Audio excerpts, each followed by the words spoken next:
نبی صلی اللہ علیہ وسلم نے معدے کی بیماریوں کے علاج کے متعلق جو حکم ارشاد فرمایا ہے اس میں آپ نے اس کا ایک خاص طریقہ کار بتایا کہ اگر کسی کا معدہ اپسٹ رہتا ہے، معدے کے اپسٹ میں بہت سی چیزیں آ جاتی ہیں، گیسٹرک پرابلمز آ جاتے ہیں، السر ہے، ایسیڈیٹی ہے، پیٹ کا درد ہے، گیسز، یہ اپھارا سا ہو جاتا ہے، فلیچلنس، اپھارا، پیٹ کا پھول جانا، ڈکاریں، کتنی بیماریاں ہیں، کانسٹیپیشن ہے، موشن لگ جانا، پیٹ کا درد رہنا، کولک، یہ ساری چیزیں۔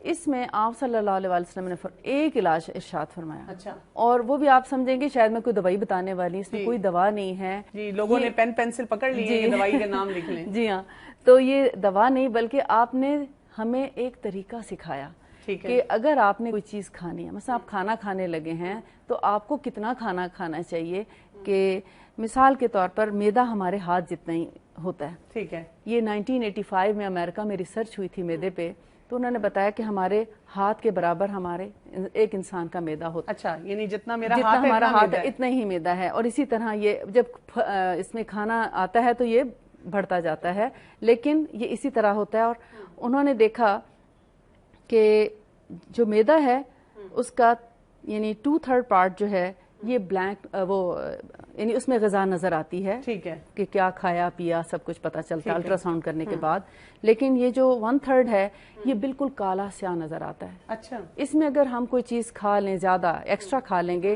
اور یہاں تک پہنچ کے اگر اس کے اندر کوئی گڑبڑ ہے تو الٹرا ساؤنڈ بھی نہیں بتا سکتا کہ یہاں پر کیا پرابلم ہے۔ تو امریکہ میں اسی طرح میں نے ایک دفعہ طب نبوی پہ کچھ وہ ہم لوگ بات چیت کر رہے تھے، تو وہاں ایک ڈاکٹر تھی جو اس ریسرچ میں بھی موجود تھی۔ اچھا، انہوں نے ہمیں یہ پھر سارا ایکسپلین کر کے بعد میں بتایا کہ اس حدیث کو پروف کیا کہ نبی صلی اللہ علیہ وسلم نے فرمایا کہ اگر تم کھانا پیٹ بھر کر کھانے کا بھی خیال ہو، اول تو فرمایا چند لقمے ہی کافی ہیں، پھر فرمایا کہ اگر کبھی کبھار تمہیں بہت دل چاہ رہا ہو، بہت اچھی پسندیدہ چیز ہے اور آپ پیٹ بھر کے کھانا چاہ رہے ہیں، تو اس کا طریقہ فرمایا کہ 1/3 یعنی تیسرا حصہ اس کا کھانا کھاؤ۔ یہ پیٹ بھرنے کا نسخہ میری بات سنیں، یہ آپ کا اور میرا ہاتھ تو اتنا بڑا ہے، جی، اگر اس اپنی کے مقابلے میں قدامت کے لحاظ سے ہی ہوگا، ایک بچے کا ہاتھ دیکھیں جی تو کتنا اس کو تو جو والدہ ہیں میرا خیال ہے میرے 2 ہاتھوں کے برابر کھانا کھلا رہی ہیں۔ بالکل، تو پھر وہ آہستہ آہستہ معدے کا سائز بڑھنا شروع ہو جاتا ہے، اور پھر اسی طرح اوبیسٹی شروع ہو جاتی ہے، اور پھر اور کئی پرابلم شروع ہو جاتے ہیں۔ تو بہرحال 1/3 کھانا پیٹ بھر کے کھانا بتایا، اور پھر 1/3 پانی کا حصہ بتایا۔ جی، پانی بھی ہم نہیں پیتے، اکثر لوگوں سے جب میں پوچھتی ہوں کہ کتنا پانی آپ پیتے ہیں، مریض جب آتا ہے میرے پاس بھی تو جی پانی بہت زیادہ پیتی ہوں، میں کہتی ہوں اچھا چلیں ڈیفائن کریں بہت زیادہ کتنا ہے، جی 3 گلاس 4 گلاس۔ کھانے کے ساتھ اتنا پانی تو بہت نقصان دہ ہے۔ وہ تو 24 گھنٹے میں بتا رہی ہیں کہ میں نے صرف 4 گلاس پیے ہیں۔ نہیں، وہ باقی وقت میں تو کوئی حرج نہیں ہے، تھوڑا وقفے سے تھوڑا تھوڑا کر کے پی لیں، لیکن کھانے کے ٹائم پہ اتنا سا بالکل آپ دیکھیں کہ اگر اتنا آتا بھی ہے تو کتنا میکسیمم 1 گلاس بنتا ہے، اس سے زیادہ نہیں۔ صحیح بات ہے، ٹھیک، اور پھر اتنا حصہ آپ نے فرمایا حفاظت نفس کے لیے خالی رکھا جائے، یعنی اپنے جان کی حفاظت کے لیے اس کو خالی چھوڑ دیں، اگر اس کو بھی بھر دیا تو آپ سے بیماری نہیں کوئی چھوڑا۔ آپ کو پتہ نا یہ ریسرچ میں یہ بھی ہے نا کہ جب آپ کھانا شروع کرتے ہیں نا تو ڈیلیڈ رسپانس جاتا ہے آپ کے برین میں، یعنی کہ آپ کے دماغ نے آپ کو بتانا ہے نا کہ اب آپ کا معدہ بھر گیا ہے اور اب آپ یعنی بس کر دیں، لیکن ہوتا کیا ہے کہ جب تک وہ یہاں تک ہم اس سے اوپر بھرتے ہیں تو اس وقت رسپانس جاتا ہے کہ جب تک رسپانس پہنچتا ہے نا اس وقت تک کافی بھر چکا ہوتا ہے، ہم یہاں تک بھر چکے ہوتے ہیں۔ تو اسی لیے کہا جاتا ہے کہ اگر آپ تھوڑی سی بھوک رکھ کے اپنا کھانا چھوڑیں گے، صرف کچھ منٹس ویٹ کریں گے، اس کے بعد آپ کو فیلنگ ہوگی کہ میرا پیٹ بھر گیا ہے۔ اور یہ اکثر لوگوں نے تجربہ بھی کیا ہے کہ جب ہم کھاتے رہتے ہیں اور پھر ہم جب بیٹھتے ہیں تو 5 منٹ بعد لوگ کہتے ہیں بھئی کوئی چیز لاؤ ہاضمے کے لیے، بہت زیادہ کھا لیا، مجھے احساس ہی نہیں ہوا۔ بالکل، ہمارے ہاں عام طور پہ کیا ہوتا ہے، دعوتیں ہوتی ہیں، جی ہم پہلے کچھ نہ کچھ آپ کو ایپیٹائزر دیتے ہیں، پھر کھانا لگتا ہے تو اس میں 12 ڈشیں ہوتی ہیں، تو وہ تو سنیں اتنا تو ایپیٹائزر سے ہی بھر جائے گا، ایپیٹائزر سے بھر جاتا ہے۔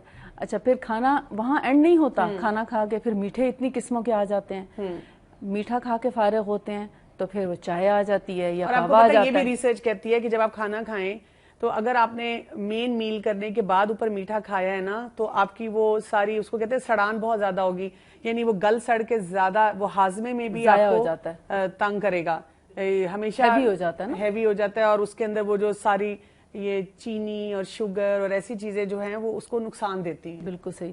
وہ سارے کا سارا کیا گلوکوز میں تبدیل ہو کر لیور میں سٹک ہو جاتا ہے. بالکل. اور جب ہم اس سنت کے مطابق آپ سوچے کھانا کھائیں کہ 1/3 کھانا کھائیں اور پھر اتنا ہی پانی لیں اور اس کو خالی چھوڑ دیں, تو آپ سوچیں کیسے گیسٹرک پرابلم ہوگی, کیسے وامٹنگ آئیں گی, کس طرح ہماری طبیعت جو ہے وہ اپسٹ ہو سکے گی. آپ دیکھیں رمضان میں آپ یہ دیکھیں نا ہلکا پھلکا انسان ہو جاتا ہے اسی لیے. اچھا ایک اور چیز مجھے بتائیے, اب ایک انسان ہے جو کہ ایسے نہیں کر رہا, اس نے نہیں کیا, اب اس کو احساس ہوا کہ مجھے یہ کرنا چاہیے, لیکن اب اس کا میدا اتنا ہی پھیل چکا ہوا ہے کہ اس کو کھانا پڑتا ہے, اس کو کھانا پڑ رہا ہے نا. وہ کہتے ہیں مجھے تو ویکنیس شروع ہو جاتی ہے. جی ہاں, میری تو بلکہ طبیعت اب خراب اس لیے ہو جاتی ہے کہ اگر میں 2 چپاتیاں نہ کھاؤں یا اتنا سالن نہ لوں یا تھوڑی دیر کے بعد یہ نہ کھاؤں تو مجھے تو مسئلہ ہو جاتا ہے. وہ اپنے آپ کو اس سنت پہ واپس کیسے لے کے آئے؟ اس کو گریجولی نیچے لانا پڑے گا. ٹھیک ہے. یعنی اگر وہ فرض کریں 3 روٹیاں کھاتا ہے مثال کے طور پر, تو 2.5 کر دے. ٹھیک ہے. پھر آہستہ آہستہ گریجولی ایک بائٹ کم کرتے کرتے وہ 2 پہ لے آئے. ٹھیک ہے. پھر اس کو گریجولی کم کرتے کرتے 1.5 پہ لے آئے. پھر کرتے کرتے 1 پہ لے آئے. 1 سے زیادہ نہ کھائے. یعنی میں تو یہ سمجھتی ہوں کہ ہماری وہ پھر چپاتی کا بھی فرق ہے. آپ پیڑا دیکھیں نا, اتنے سے لے کے تو اتنے تک تو پیڑا ہوتا ہے ہمارا. تو اب ڈیپینڈ کرتا ہے کہ لیکن یہ فارمولا ہمیں اسی کو یاد رکھیں تو آپ کی معدے کی بیماریاں انشاءاللہ آہستہ آہستہ سبھی ختم ہو جائیں. اس کا مطلب ہے کہ اس کے علاوہ بھی ہمیں طب نبوی میں سے ہر قسم کی پریونشن جو ہے وہ پتہ چلتی ہے. جی ہاں. اس سے میں ایک اور بات بھی سوچ رہی ہوں کہ اگر آپ دیکھیں آج کل ایک دنیا میں نعرہ لگا ہوا ہے, بہت سی آرٹیفیشل چیزیں دینے کے بعد, آرٹیفیشل لائف سٹائل دینے کے بعد, ہر طرف اگر آپ دیکھیں تو ایک سلوگن نظر آتا ہے, ایک نعرہ نظر آتا ہے, بیک ٹو بیسکس. وہ کہتے ہیں کہ اب آپ واپس چلے جائیں, اپنے ان راستوں پہ واپس چلے جائیں جیسے بہت سالوں پہلے ہمارے آباء و اجداد رہتے تھے. سادہ کھاتے تھے, سادہ سوتے تھے, سادہ لائف سٹائل تھا. یہ جو آرٹیفیشل لائف سٹائل ہے یہ ہمیں بیماریاں زیادہ دے رہا ہے ہر طرح کی. تو ہمیں شاید ایک وہ بات ہے کہ بیک ٹو بیسکس جانے کی ضرورت ہے. اور طب نبوی میں جو آج ہمیں ایک بہت اہم نقطہ سمجھ آیا وہ یہ ہے پریونشن کا, کہ ہمیں اپنے آپ کو بیماریوں سے بچانے کے لیے پہلے اپنے لائف سٹائل کو ہی ویسا کر لینا ہے کہ ہم ٹھیک ہو جائیں. بہت بہت شکریہ آپ کا. انشاءاللہ ہم نیکسٹ پروگرام میں آپ سے مزید مشورے لیں گے. تو میری بہنوں, اس وقت ہمیں کیا کام کرنا ہے, ہمیں اپنے گھروں میں بجائے اس کے کہ پہلے بیماریاں آئیں اور پھر ہم ان کو ٹھیک کرنے کی کوشش کریں, ہمیں ایک چیز کی طرف جانا ہے کہ اپنے بچوں کو, اپنے خاندان والوں کو, اپنے شوہر کو, اپنے میکے سسرال جتنے رشتہ دار ہیں ان میں ہم نے یہ طریقہ لے کے آنا ہے کہ کتنا کھائیں آپ اور کس طریقے سے آپ کھائیں تاکہ بیماریوں کا راستہ آپ کے گھر کی طرف کھلے ہی نہ.